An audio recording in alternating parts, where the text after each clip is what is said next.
Ladies and gentlemen, welcome back to Wauters Live. As always, my name is Andreas Wauters and I'm giving you my third driver vlog today. The topic for this video is esport, competitiveness and prizes. For the people that were wondering where I've been the last couple of weeks, I've been studying, taking a break, and I will be back at Silverstone. I just found some time to make a video, so I went ahead. As some of you guys already know, I have a history and background in esports. Before I came to sim racing, I used to be the manager of a small League of Legends team. And I did that because it was fun actually, and I am quite intrigued by the people's will to win, by the drive to be successful. And in my view, competitiveness is really what drives humans to excel, and humanity in general to excel. This can be viewed most prominently in sports, but is also visible in economics, in arts, in music, in science. And I think most of what we have today in our society is based on the success of people and by the will to be successful of the people in the past. So be thankful for competitiveness. Recently there's been a new trend. We have had sports for like thousands of years, but now we also have esports. Like 10 years ago, people gamed because it was fun. We still do that, but we also game because we want to be the best. That's the essence of competitive gaming. Today, competitive gaming is a billion-dollar industry. Games like League of Legends, StarCraft, and games like shooter games like Counter-Strike and Battlefield and things like that, they are filling stadiums with people that are willing to watch the best of them game against each other, and they are paying like $1 million to the winners of those matches, which is quite much if you ask me. And one thing I can't stop to wonder is how come that sim racing never jumped on this quickly accelerating train? Because if you think about it, after all, sim racing tries to accurately simulate one of the most watched and broadcasted sports on the planet, being motorsport. Hell, Formula 1 alone already has like 100 million viewers per race. That's huge. And sim racing didn't really fall into the popularity that League of Legends or StarCraft or other games really experienced. Now, one league that is going that way, well, actually there are two. You have GPVC, where we are at. We are doing a great job in becoming bigger and more competitive and more professional, but also Formula Sim Racing. I know most of you guys don't like Formula Sim Racing, FSR for short, but they are going in the direction of that. And one thing they have is prize money. I'm not saying I like their business model. In fact, it's quite ridiculously and bad if you ask me. They just charge huge fees to participate in the league, and at the end of the season they do a redistribution of the money. The fast guys get the money and the slow guys get ripped off. That's not really a fan of that. But one thing they do have is a serious competitive atmosphere for the people that want to, because there's this big pot of gold at the end of the rainbow, and people want to go for it. And in my eyes, that's a plus. Now, the reason I'm making this video is really because yesterday, after the Super Cup Korean GP, we were on TeamSpeak, and they've like, I don't know how long, 3 hours or 4 hours straight, because Dave had a number of really good ideas that he was discussing, and you guys will really be surprised what is coming to this league. It's really really epic to be honest, so you will hear about that. But one of the things that came up was a problem that Super Cup really looked quite boring, and if you compare it with the other series, because and we didn't really know how that came until we said that maybe it's a huge skill gap between the top guys in the league and the bottom guys in that league. You have a number of people that are really dominating the races, and the other guys just get stretched behind the longer the race goes on, and you don't see a lot of battling because the fast guys run away and the slow guys get left behind. To an extent that's also true in Formula Challenge. Dominant people like Hardwick, Ranieri, and in Formula Challenge Gagzella, Nieminen and numerous others are easily fast enough to race in Super League. But they don't move up because, well, valid reason of course is if you don't have time on that day, but other reasons are they don't like the mod or blah blah blah. And some, I think, subconscious reason also is that they can't really dominate in those in Super League, and they can in the lower bottom leagues. Now it's a really bad idea to force them to move up. Although maybe it might solve part of the issue. But, I was thinking, why don't we offer a prize in Super League? That's a natural way to let the good guys move up. That's how competitiveness works.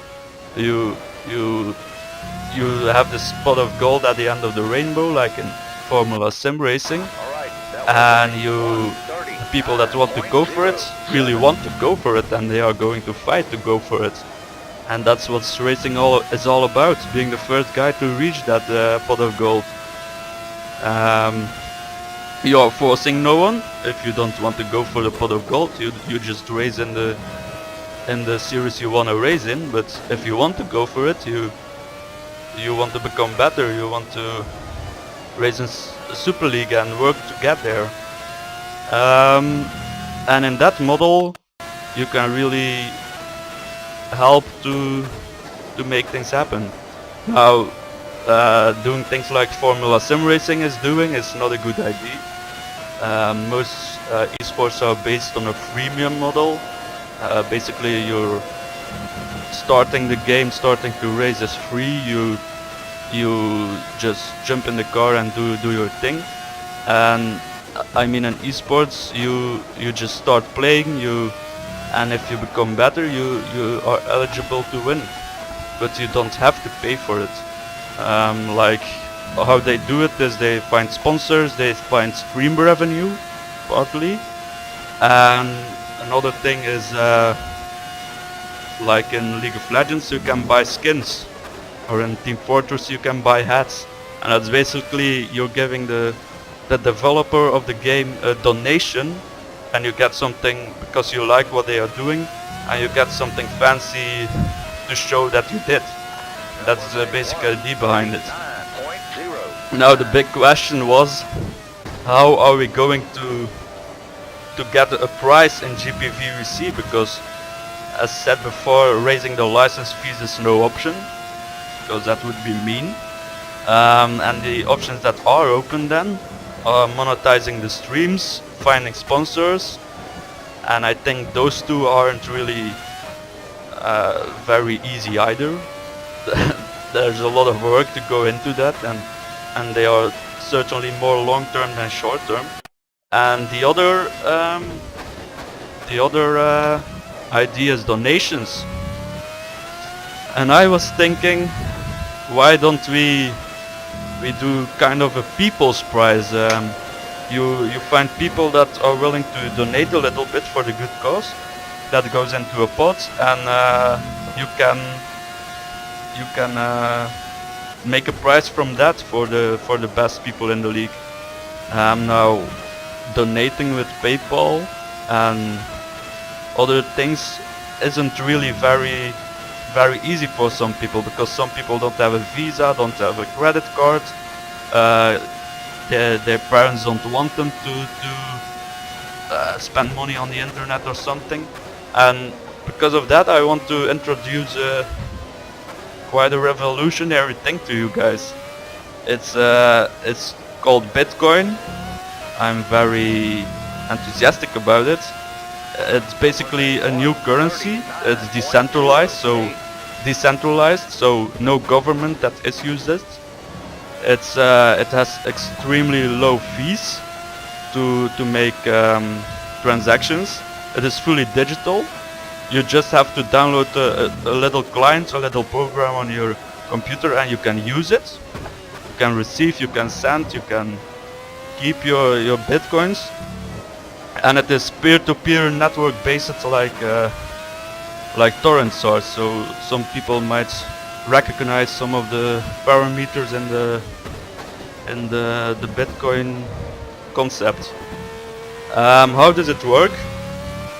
Basically, you have a set number of bitcoins.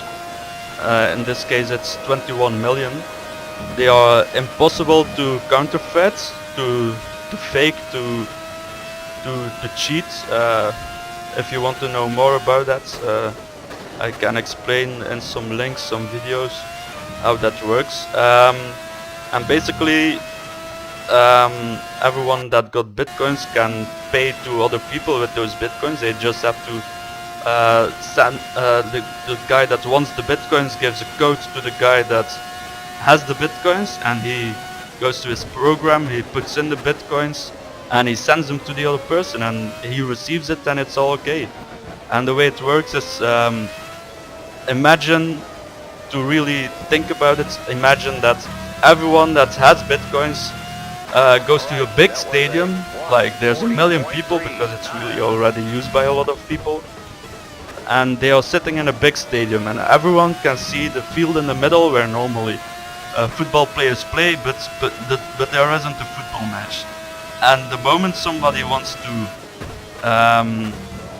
to pay someone, they both go on that field, and everybody is watching while the one person that wants to pay gives his bitcoin to the people that wants to receive. And everyone in the whole stadium has a piece of paper, and they write down the history of the transactions, and they keep track of what everybody has. In virtual terms, that's called a blockchain. It's basically a history of everyone that ever had bitcoins and who gave to who, and in that way it's impossible to cheat the system, basically. Now, why do I think that's a good idea for us? In essence, we are childs of the internet.